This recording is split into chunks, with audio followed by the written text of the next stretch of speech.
दोस्तों, cruise ships को लेकर आप सभी के मन में बहुत से सवाल आते होंगे, जैसे कि शिप गिरता क्यों नहीं है, आखिर कैसे जहाज सीधा खड़ा रहता है। दोस्तों, अगर आप भी ये बात सोच रहे हैं तो आप इस वीडियो को अंत तक ज़रूर देखें। देखिए, सबसे पहले तो आपको ये जान लेना चाहिए कि क्रूज शिप को बहुत ख़ास रूप से बनाया जाता है। आपको बता दें, इन्हें ऐसा बनाया जाता है जिससे ये 60 डिग्री तक झुकने के बाद भी नहीं गिरते और ये 50 फीट ऊंची लहरों तक भी टिके रह सकते हैं। लेकिन दोस्तों, अगर समुद्र में तूफान आ जाए और लहरों में उथल पुथल होने लगे तो ऐसी सिचुएशन में ज़्यादातर शिप चलता रहेगा और ऐसी स्थिति में डूबेगा नहीं, क्योंकि इन्हें बनाने से पहले इनका एक मॉडल बनाया जाता है जिन्हें हर एक सिचुएशन में परखा जाता है और देखा जाता है कि कैसी सिचुएशन में ये जहाज़ कैसा काम करता है। दोस्तों, जहाज़ का सिर्फ 30 फीट का हिस्सा ही पानी के अंदर रहता है, जो उसकी पूरी ऊंचाई का बस 10% ही है। ये बहुत भारी होते हैं क्योंकि न केवल ये अपना वज़न बल्कि हज़ारों यात्रियों और सामान का भार उठाते हैं।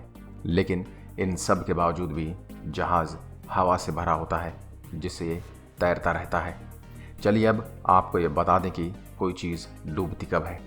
दोस्तों, डूबने और तैरने के पीछे 2 ही कारण होते हैं। पहला कि उस चीज़ की डेंसिटी जो पानी से कम या पानी के बराबर है।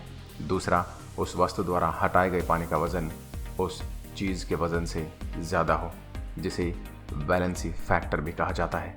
अब दोस्तों, चाहे एक लकड़ी का टुकड़ा हो या फिर भारी भरकम क्रूज शिप, दोनों ही इन 2 वजहों से तैरते हैं। दोस्तों, अगर आप क्रूज शिप के हॉल को देखें तो आप पाएंगे कि एक अलग ही आकार का होता है, जो कि थोड़ा सा चौड़ा और बीच में राउंड होता है। अब ये वो वजह है जिसकी जहाज़ पानी में किसी प्रॉब्लम से आगे बढ़ पाता है और साथ ही इसे सीधा खड़ा रहने में भी मदद करता है और इसे इधर उधर लुढ़कने से भी बचाता है। दोस्तों, शिप में जो भारी चीज़ होती है जैसे इंजन, वेस्ट मटेरियल, पानी और फ्यूल वगैरह, उसे जहाज़ के सबसे निचले भाग में रखा जाता है, जिससे जहाज़ का निचला हिस्सा भारी हो जाता है। एक जहाज़ भले ही पानी के ऊपर चलता है, लेकिन इसका ग्रेविटी केंद्र पानी के बहुत अंदर होता है, जो कि एक जहाज़ के न गिरने और खड़ा रहने के पीछे का एक साइंटिफिक रीज़न है। इसके अलावा जहाज़ के निचले किनारे पर बैलास्ट टैंकर्स लगे होते हैं, जो कि एक कंटेनर की तरह होते हैं और जहाज़ को सीधा रखने में मदद करते हैं। जब एक तरफ से जहाज़ झुक जाता है तो उधर का पानी दूसरे ब्लास्ट टैंकर में चला जाता है और इस तरह से जहाज़ को बैलेंस रख पाता है।